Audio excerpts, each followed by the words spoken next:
In the last couple of months, we've spent a good deal of time looking at the construction of Disneyland in 1955, Walt's fiery move from ABC to NBC in the early 1960s, and the very recent reopening of both Disneyland and Universal Hollywood in California after a year of closures. One of the threads that we haven't explored in recent weeks is how the pandemic is continuing to change Hollywood studios, streaming services, and cinemas. As I looked through the material that I assembled for this update, I discovered that it was pretty long, with two obvious centers of exploration, one on studios and theaters, and the other on a wide range of very recent changes to the theme parks.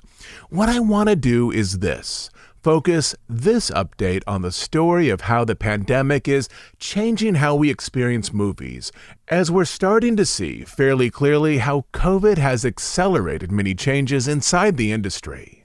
And then in our next update, focus more on the changes that have recently arrived at the theme parks.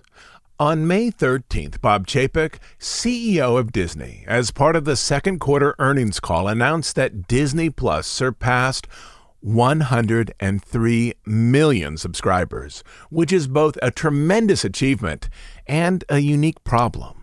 In terms of an achievement, Disney surpassed the 100 million mark far quicker than it estimated before its debut, before COVID, with torrential growth in subscribers month after month. Disney Plus has three verifiable hits: The Mandalorian, WandaVision, and Falcon and the Winter Soldier. When Falcon and the Winter Soldier premiered, it ranked as the most-watched premiere in the short history of Disney Plus. And by the time the series streamed its fifth episode, it was, according to Nielsen, the number one rated streaming series for the week of April 12th to April 18th, beating out Netflix, which has far more subscribers. But 103 million subscribers is lower than what Wall Street's expectations were for the second quarter. Analysts were expecting 109 million, which suggests a slowdown in new subscribers and possibly a little churn as some previous subscribers decided not to renew. It's not just Disney Plus. In mid-April, Netflix revealed that they were also seeing an obvious slowdown in new subscribers. Quote, "It's just a little wobbly right now," Netflix chairman Reed Hastings said. Following their quarterly earnings report, Disney stock fell 4% in overnight trading. There are still meaningful growth possibilities for Disney Plus, but perhaps its growth will be more gradual than both Disney and analysts were predicting. One place with large growth potential is with new overseas markets. For example, Disney is just about to debut its streaming service in Thailand, likely at the end of June. According to Bob Chapek, Disney still expects to reach 230 million to 260 million subscribers by the end of 2024. But with slower growth, Disney may or may not be more invested in engaging traditional release strategies for cinemas as we move into the second half of 2021. The mid-pandemic culture fueled staggering growth for Disney Plus as people were locked down at home. But as was clear in last week's earnings call, when more emphasis was placed on parks and experiences, Disney will need to shift more of its growth expectations over to the parks in the months ahead as families begin to venture out more from their living rooms and into the world at large. And that is what we're going to look at today: how a new media landscape will likely change Disney films and their streaming series as we move into a set of months where concerns about the pandemic continue hopefully to go down and visitation to theaters goes up. But before I jump into today's show, I want to give a shout out to David Mello over at the website Screen Rant, who this past week included our podcast on a list of the 10 best Disney podcasts. Thanks for that, as notes like this on websites, blogs, and social media help spread the word. And now, the show.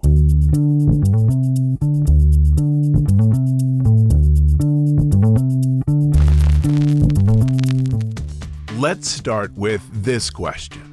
Are people in countries where levels of COVID are receding ready to return to theaters? And if so, under what conditions?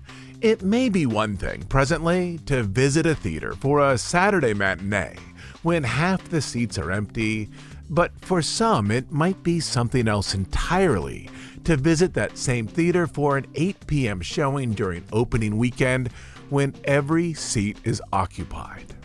This summer, Disney will present Cruella, Black Widow, and Jungle Cruise in theaters, but they'll also present them as premium add-ons on Disney Plus for $30. As from various surveys, it's clear that not everyone is ready to venture back into the lovely flickering darkness of the local movie house. In a new survey by Whip Media, 52% of respondents said that concerns about health and safety shaped their plans about returning to theaters. For this, nearly 8,000 American consumers were surveyed during the last 3 days of April 2021, long after conditions with COVID began to improve and vaccines were open to all adults. 52% is a fairly high number, suggesting that a large return to theaters will not happen over this summer. The money from Disney Plus offerings goes directly to Disney, whereas the money from a theatrical release is split between the theaters and the studio. Disney has recently explained that on average, they need to sell between 4 and 5 movie tickets to make as much as they do from a single $30 direct-to-consumer streaming purchase. In other words, Disney makes more money through PVOD when a film is purchased for a date night or even for a family with 1 or 2 kids than it does when those same people see the movie on the big screen. Universal will present Fast and the Furious 9 initially in theaters, though can offer it as a PVOD option shortly after its release. Traditionally, summer is a period of big blockbusters, where films remain on big screens and only on big screens for months and months. Summer, along with the winter holidays, are periods of high profit for theaters, periods that are particularly important for struggling theater chains this year, as in some markets such as California and New York, individual theaters have been closed for over a year, including for most of the summer season last year. Presently, studios, especially studios with viable streaming options like Disney and Warner Brothers, which owns HBO Max, have most of the power in terms of charting a course that is beneficial to them. But as Disney begins a slowdown in what was a fire-hot period for growth for its streaming service, will it be incentivized to work toward a greater partnership with theater chains? In this equation, there's a lot of unknowns. Dr. Fauci, the leading U.S. spokesperson on the pandemic, has recently given up hope that the U.S., largely due to vaccine hesitancy, will reach herd immunity in the near future. Dr. Fauci, in recent statements, has been more focused on lowering the overall number of infections. Quote, "That's why we stopped using herd immunity in the classic sense," Fauci added. "I'm saying forget that for a second. You vaccinate enough people, the infections are going to go down." In this strategy, now more is focused on managing the pandemic rather than on eradicating COVID. According to Rustam Anita, a biologist at Emory University, quote, "The virus is unlikely to go away, but we want to do all we can to check that it's likely to become a mild infection." As we've seen over this past year, COVID management also carries an element of uncertainty. The present situation in the U.S. is significantly better than it was at any point during the past year, but new variants make long-range planning difficult to outline with surety, so much so that vaccine manufacturers are developing boosters for highly contagious variants even as the initial vaccines are still being rolled out. To put this another way, a true return to a pre-2020 normal is not presently possible, at least not yet, though tools to manage COVID in the coming months, largely through vaccines, are superior to what they were this time last year. There's clearly a rise in interest in leisure travel, with the possible exception of cruise ships. There's an increased interest in theme parks, especially as mask requirements for outdoor areas start to go away. But is there a dramatically increased level of interest in going to the movies, especially if those same movies can be viewed at home at the same time or shortly after those films are released to theaters? Most theme park attractions are 3, 4, maybe 5 minutes inside of a show building. The granddaddy of all traditional Disney attractions in terms of length is Pirates of the Caribbean at Disneyland, which is about 16 minutes. It also takes place in an enormous show building. A typical experience in a movie theater with trailers and pre-film ads is about 2 hours in a modest-sized space with strangers and minimal ventilation. This is the question. Will people in countries with declining levels of COVID leave their living rooms and return to theaters in large numbers later this year? And are studios ready to gamble with some extremely expensive films that a theatrical release is the most profitable option for their films, especially in an environment where many families are hesitant to return to a full range of normal experiences, and also in an environment where many of those studios might find a reasonable return on investment and, more importantly, long-term growth in their subscriber base by placing those same films on a streaming service? After all, when a moviegoer sees Black Widow in the theaters, that person pays about $10 for a ticket, maybe $6 of which goes back to Disney. But if that same person subscribes to Disney Plus and pays $30 for Black Widow, Disney gets the whole $30 plus $8 per month for the Disney Plus subscription, month after month, likely for years, until that person cancels. As studios are part of profit-centered, publicly traded companies, they ultimately need to do what they believe is in the best financial interest for them long-term. Especially at those studios with streaming services such as Disney, Warner, Paramount, and so on, there will be a very difficult calculation with a lot of variables and changing factors to be considered to arrive at what they believe will be their best path after the pandemic. From the perspective of theater chains, there's also this question. In terms of entertainment options, many people have mostly stayed at home for the past year. The pandemic has accelerated ongoing viewing habit trends, from big public screens to smaller screens at home. This trend is trackable for years, long before the pandemic, and at this point, is it reversible? And if so, how much of the pre-2020 audience can movie theaters expect to recoup, especially as COVID lingers, even as a weakened specter just off stage? One of the ways that COVID has changed film culture is that it's driven studios to more quickly establish reliable pipelines to deliver content directly to consumers. The most successful studio at this vertical integration has been Disney, who also produces the type of content that is most likely to be successful as PVOD offerings. One of the most interesting aspects of that Whip Media survey mentioned earlier is a delineation as to which movies respondents are most likely to view in a theater as opposed to at home.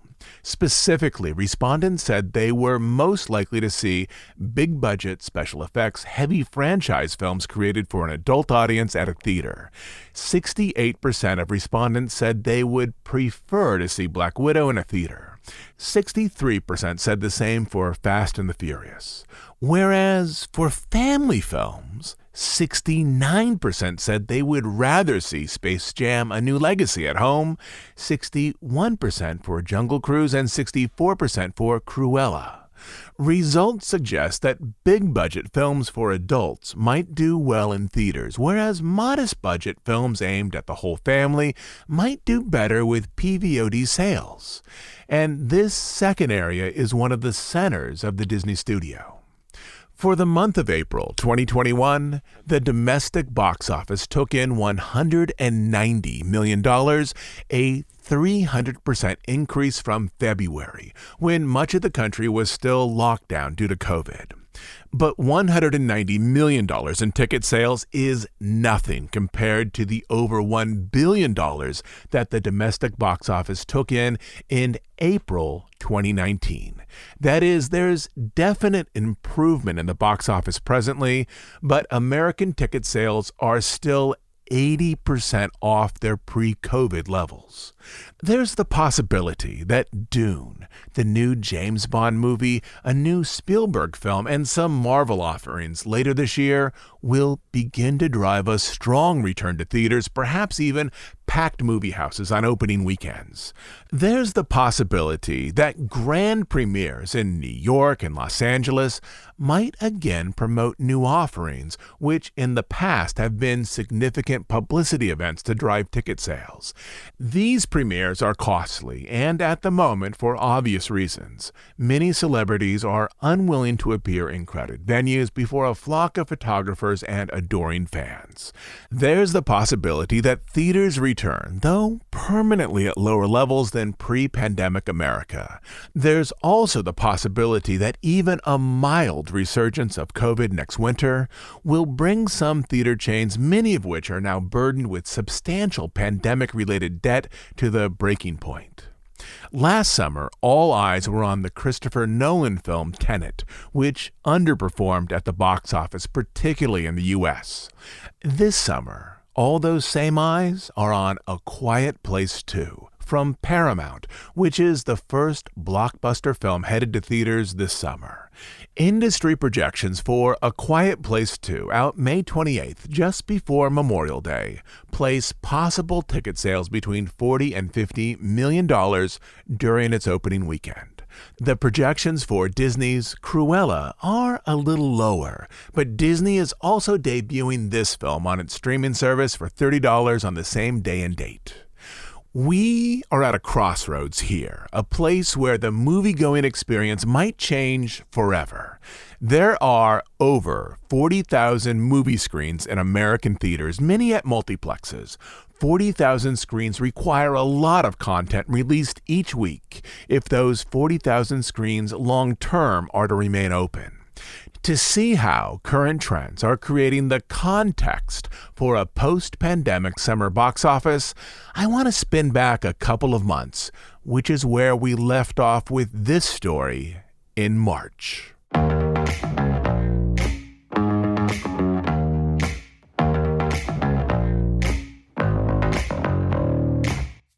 This story is basically one of the theaters versus the studios, as consumer habits change in part due to the pandemic.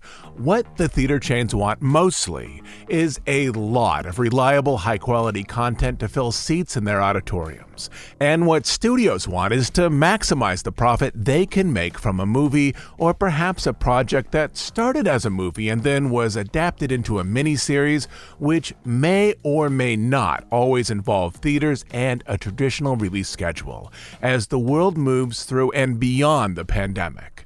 This story is also one of fits and starts of the industry, both theater chains and studios, attempting to get a traditional release schedule jump-started, only to be stymied by poor performance or new health concerns.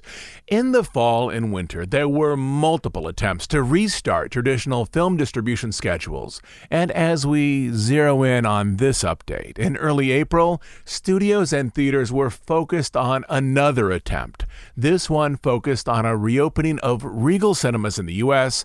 as they hoped that the release of Godzilla vs. Kong and a forthcoming wider release of Mortal Kombat later in the month would do the job. Cineworld's CEO, Mookie Griedinger, whose company oversees Regal, said, quote, "We have long awaited this moment when we can welcome audiences back to our Regal theaters and restore our essential role within the communities we serve.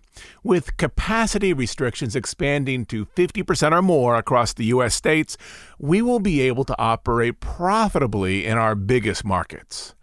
Godzilla did reasonably well over its opening weekend, pulling in $31 million domestically, making it the highest opening weekend for a film in 2021. In comparison, 2 years earlier, that is the last April without COVID, the highest opening weekend for a film in terms of domestic box office was $357 million. Admittedly, this was from Endgame, but still the opening weekend was over 11 times higher than Godzilla. Still, all things considered, this was a definite improvement compared to where the domestic box office had been for months. After the release of Godzilla, Variety hosted a discussion panel between the film critics Peter DeBurge, Owen Gleiberman, and Brent Lang, focused on the state of cinema culture as we move forward. DeBurge said, quote, "The coronavirus changed the way we watch movies. I've been to the IMAX headquarters a few times in the past month, and I'll admit that while it's immeasurably better than watching them in my living room, some parts of my brain remain fixated on questions we never worried about before, even in a situation where someone might have been coughing or sneezing a row away. I gotta say, home viewing has so corrupted the way I watch movies. Checking my phone, multitasking while the TV's on, pausing and picking up movies over multiple intervals, that I've actually had to relearn how to focus when I've been fortunate enough to see things on the big screen." Gleiberman was more optimistic, offering, quote, "There'll be changes, but we should be cautious about generalizing too much from the year of our lockdown." These two also discussed how a year of online content, specifically web videos, might have reshaped America's attention span and the way we relate to visual content. After a year of watching TV while checking other things on the web or watching short videos, the direct attention demanded by many movies, especially those destined for Oscar consideration, might seem less than enjoyable, at least for a little while moving forward. Again, Gleiberman was more optimistic in how the future would unfold in terms of cinema culture. Quote, "All of us, in one way or another, are multitaskers when we watch something at home," he said. "Whether it's checking your text or simply pausing what you're watching to grab something out of the fridge. The idea that we're in control is the metaphysic of home viewing. There's nothing wrong with that. Yet for some of us, one of the reasons the words cinema and religion are nearly interchangeable is in part because of the immersive nature of the experience. At a great movie, whether it's popcorn or art, you give up control, you're transported." For these two reviewers, the difference was centered not on cost or health safety, rather on what those two environments offered. Home viewing allowed viewers control to multitask or to stop the film or to prepare snacks, whereas in the cinema experience, viewers willingly gave up control as the screen larger than life demands one's full attention and doesn't allow people to easily take breaks. The question in part for them focused on which type of viewing behavior Americans would favor after the pandemic. There was also a general agreement that the period after the pandemic would fuel a large wave of new films, whether these films were screened in theaters or on a streaming service, as Americans would likely look to the fantasy realm of films as a means of cleansing their minds from the difficulty of the pandemic year. Brent Lang also saw cinemas as gatekeepers, like traditional book publishers that sorted out the good from the bad. If a studio is willing to mount a wide theatrical release along with the associated advertising budget, it suggests that the studio deeply believes in the film. The world of streaming services are murky and difficult to navigate. There's so much new content streaming every week that it's difficult for regular viewers to figure out what's good and what isn't. As aside from production, there are few additional costs associated with a company putting up new content on their streaming service. But after Godzilla, the domestic box office began to fizzle yet again, though some films did perform better overseas. Mortal Kombat later in the month took in $23 million on its opening weekend in the U.S., but no other films, and to be fair, there weren't many, even came close to the business done by Godzilla.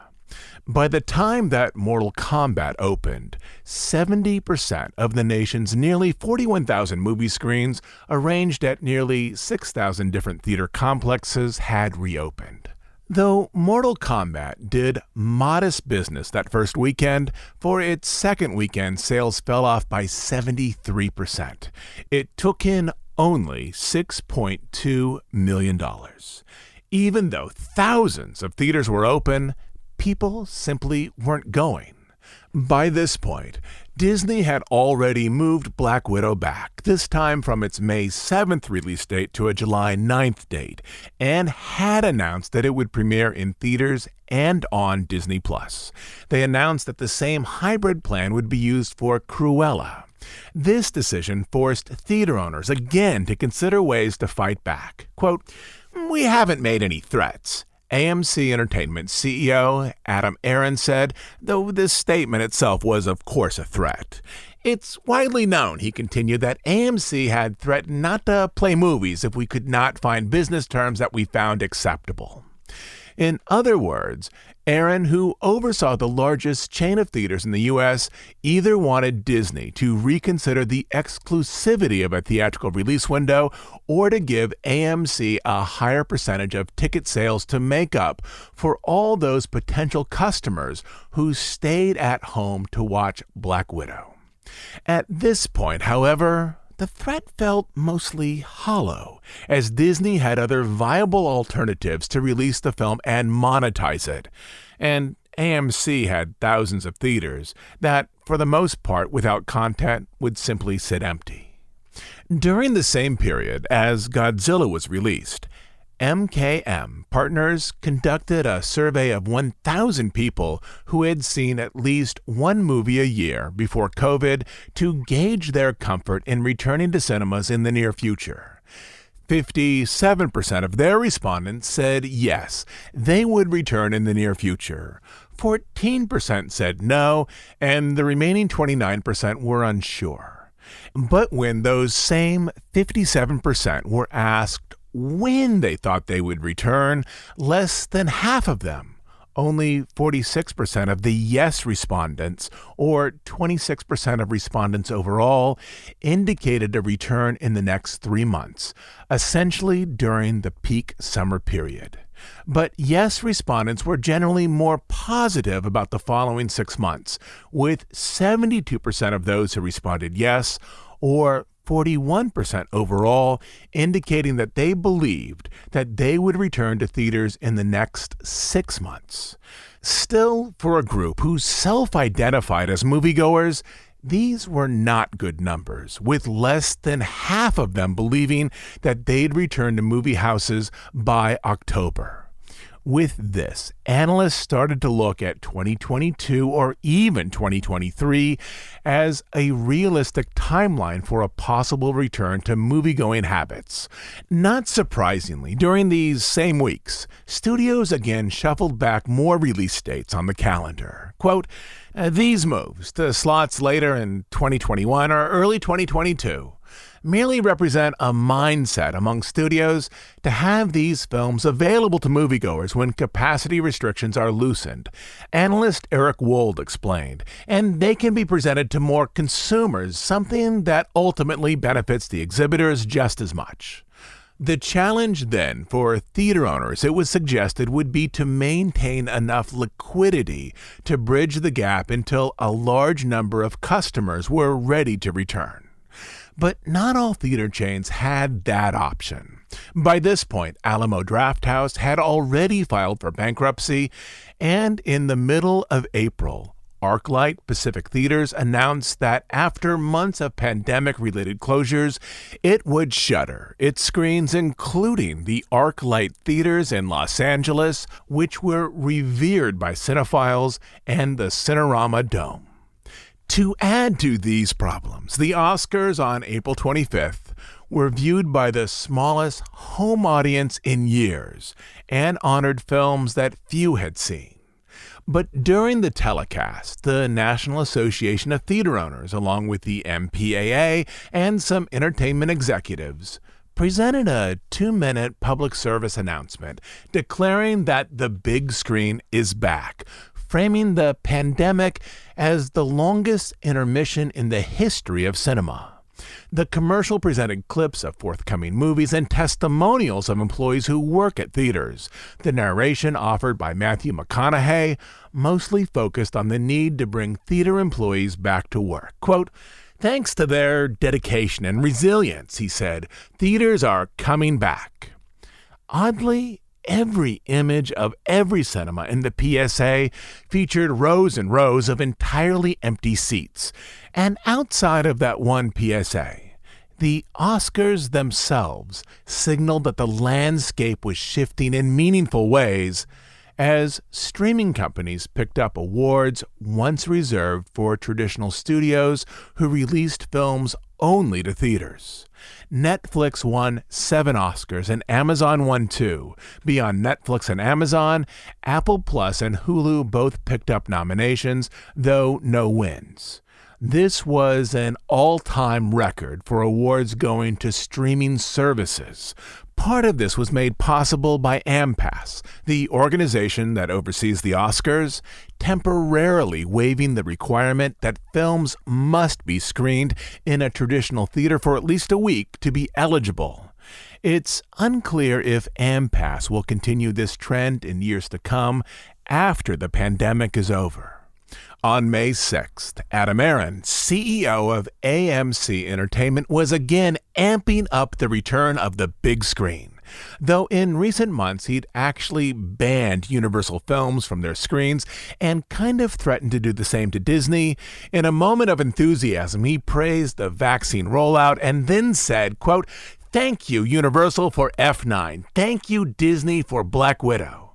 Then he quoted Winston Churchill saying, quote, "This is not the end. It's not even the beginning of the end, but it is perhaps the end of the beginning."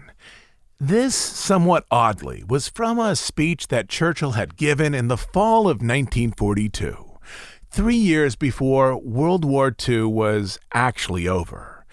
Even more unusual, this wasn't the first time that Aron had quoted Churchill and framed AMC's battle with COVID through the lens of World War II.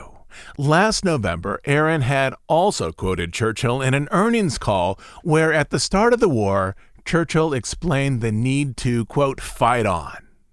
On May 7th, Mark Zoradi, CEO of Cinemark, who had frozen Disney and others out of their theaters as he had been upset by the terms of Disney's hybrid release schedule, finally reached a deal with the Mouse to show its films later in the year. The details of this deal weren't disclosed, but were likely similar to a deal Zoradi previously reached with Universal, in which high-grossing films would need to have a reasonable exclusive theatrical window, such as 5 weekends, before they could then pivot to PVOD or streaming, while lower-grossing films could transition more quickly, perhaps after a couple weeks. The deal might also include a ticket split that is more generous to Cinemark. After the agreement, Cinemark started showing Disney's Raya and the Last Dragon over 2 months after it premiered, adding 500 more screens to its release, though by then most everyone who wanted to see it had. On an average weekday during this period, Raya took in about $60 per screen or sold roughly 6 tickets. On that first Saturday, May 8th, with Cinemark on board, screens averaged between all showings $337 in receipts, or about 34 tickets, give or take. By this date, 45.2% of the American public had received at least the first dose of the vaccine. Still, very few people were going to the movies. On May 13th, Disney then announced that the Jungle Cruise movie, set to release on July 30th, would be joining Black Widow and Cruella as a film that premiered both in theaters and on Disney Plus as a premium add-on. On his Twitter account, the film star Dwayne "The Rock" Johnson said, quote, "On July 30th, Jungle Cruise hits theaters and your homes worldwide. It's a pleasure to say we're back in theaters, and it's a pleasure to say we will also come to you." Theater owners no doubt didn't think this plan was so great. But Disney also announced that the next Marvel film after Black Widow, Shang-Chi and the Legend of the Ten Rings, would premiere only in theaters on September 3rd for at least a 45-day exclusive big screen engagement. Inside Disney, assuming these plans don't change, this would be a true test of the viability of the theatrical window in months following COVID. By this point, Disney will have reliable data for Black Widow, a Marvel film released both streaming and on screens, and Shang-Chi, a film released only in theaters. Disney then should be able to easily identify which modes of delivery are in the studio's best interest moving forward. But for theaters, at least in terms of Disney films, it means that this summer, again, as predicted by those focus group surveys, will likely be another loss, with a significant number of people still not ready to return to multiplexes and choosing instead to watch films at home. By the middle of May, many studio executives were anxiously watching the rollout of A Quiet Place 2, a sequel to a very successful horror film from 2018 that would be released at the start of the Memorial Day weekend on May 28th. As this would be the first big film to test theater attendance during the summer market, its performance might also predict how other studios choose to navigate big screens for months moving forward. Also, during the second week of May, the National Association of Theater Owners and the Motion Picture Association quickly finalized plans for a conference to be held at the AMC Multiplex in Century City on May 19th to essentially hype the return of the big screen. A committee statement described the event in the following way, quote, "After a year and a half of theater closures, restrictions, consumer confusion, and moving slates, this event is meant to be a joyful celebration of the industry that we all love, one that includes entertainment press, gathering together to celebrate the reopening of theaters nationwide this summer." The event would feature executives from many Hollywood studios. The weekend before this so-called 4-hour conference, the domestic box office took yet another hit. Lionsgate saw a spin-off film, Spiral, starring box office heavyweights Chris Rock and Samuel Jackson, was expected to pull in between $10 to $15 million over the weekend, but took in only 8.7. Even with those numbers, it was still the number one film in America. Zack Snyder's zombie flick Army of the Dead had a 7-day exclusive release to theaters before it transitioned over to Netflix, but it took in less than $1 million. This Netflix deal also revealed the state of the theater business. 14 months ago, theater chains insisted on nearly a 3-month theatrical window in which a film was exclusively shown on big screens before it transitioned to video formats. Now Netflix, largely by partnering with Cinemark, is able to roll out content to big screens for 1 week before those same films show up on their streaming service. Moving forward, this type of model in particular may be more attractive for certain dramas focused on Oscar consideration. It would be far cheaper for many of those films to have a shortened theatrical run before moving over to a streaming service where they might find a larger audience. The future of the big cinema experience may belong more to tentpole and franchise films. On the morning of May 19th, studio and theater executives and 34 members of the press, with everyone wearing masks, met in a theater at the AMC Multiplex, a set of screens that was then mostly in the evenings showing a handful of recent films along with what they called fan favorites, which included Top Gun from 1986, Minions from 2015, and Scoob from last year. There, they watched sizzle reels of upcoming films and listened to taped and live testimonials about the importance of theater culture, both for the employees that worked there and to the American imagination. Quote, The return of moviegoing is critical for our studio partners, said Rolando Rodriguez, CEO of Marcus Theaters, not just for the theatrical bottom line, but its importance to our economy. The pandemic has turned business models upside down. But the featured speaker was Arnold Schwarzenegger, who may not have been the best choice, as his next project, a miniseries, is being developed for Netflix, not for theatrical release. He stood at the front of the half-empty theater, in a blue shirt and black jacket, holding a wireless mic. Quote, "You need the big screen," he said. "If you have the movie and you don't have the theaters, then you have nothing. We have seen over the past year, the pandemic year, that people watched movies on a little iPhone and iPad, and you have to put on the glasses to see what's going on there. And they are missing the special effects and the visual effects and all the great stuff that you usually see on the big screen." At one point, he led the audience, small as it was, in a chant, somewhat of a riff on his old Terminator catchline. "We are back. We are back," he said. "We are back. We are back." A chant that likely wouldn't be necessary if the big screen really was already back.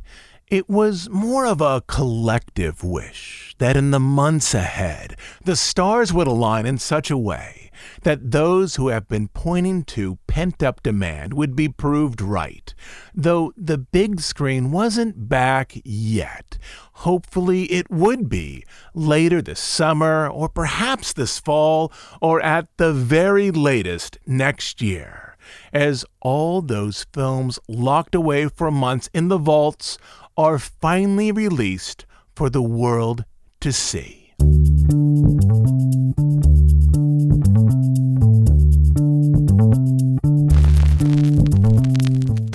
The past 14 months have produced a great deal of stress for those who work with films and theaters.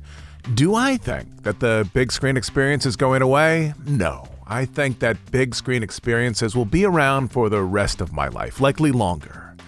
But do I think that the pandemic is a turning point where people will use big screen experiences in a different way, likely with more emphasis on visual experiences that better lend themselves to spectacle entertainment? As we live and grow, the world changes. I'm guessing a lot of people who listen to this podcast have enjoyed watching Disney+, new films, documentaries, and series. But with the addition of new services, such as streaming services related to Disney, Warner's, Paramount, and so on, other experiences, simply by a mathematical extension, will receive less time. In this case, network and cable TV and movies. We're watching one of those seismic shifts in culture take place in real time. Industries will lobby for different outcomes, but ultimately, average, everyday people like you and me will decide what works best for them. There's one lesson that I've carried for years from interviewing hundreds of people who worked for Walt Disney and the Disney Company over decades.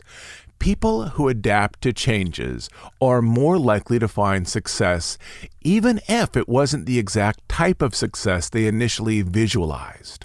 Ward Kimball wanted to be a magazine illustrator and then a background painter, but during the Depression, he had an opportunity to become a character animator, an opportunity that he turned into a lifelong career. Similarly, artist Milt Kahl wanted to work in advertising, but then became an animator where he produced some of the most believable and nuanced scenes in the history of hand-drawn animation. Likewise, Bob Gurr went to school to become a car body stylist, but found an opportunity in 1954 with this new firm, WED, to help create not only the auto bodies, but also work on the entire design process to produce the early Autopia cars for Disneyland. From this, and from experiences in the machine shop, Gurr taught himself to be an engineer, where he produced or helped produce many iconic ride elements at Disneyland, including the monorails, the Omnimovers, and many of the original vehicles that still, to this day, move down Main Street. The world will continually change. But one of the lessons that I've taken away from many who have found success inside of the Disney company is this: don't hold too tightly to the specific image of yourself that you projected into the future. Ad man, magazine illustrator, automotive stylist, as the image of yourself in that future space was based on how the world worked last year or the year before or perhaps a decade ago. It's better to think of the skills you have and how they might be used in opportunities that lay ahead. That generally is where I think culturally we are with this story, slowly, perhaps painfully, leaving the habits of the pre-pandemic world behind and looking to see where we will all end up once this is over. I'll be back next Sunday with a new episode to continue the life story of Disney artist John Hench as Walt begins planning work for the city of Epcot. But if you enjoy this podcast, please support us by becoming a monthly Bandcamp subscriber. We're an ad-free, listener-supported show. We simply wouldn't exist without the generosity of our subscribers. The best reason to join is to support the research and work we do here. But on Bandcamp, you'll also find exclusive episodes that have never appeared on iTunes or elsewhere on the web. You can join at dhipodcast.bandcamp.com. I'll also leave a link in the show notes. Until next time, this is Todd James Pierce.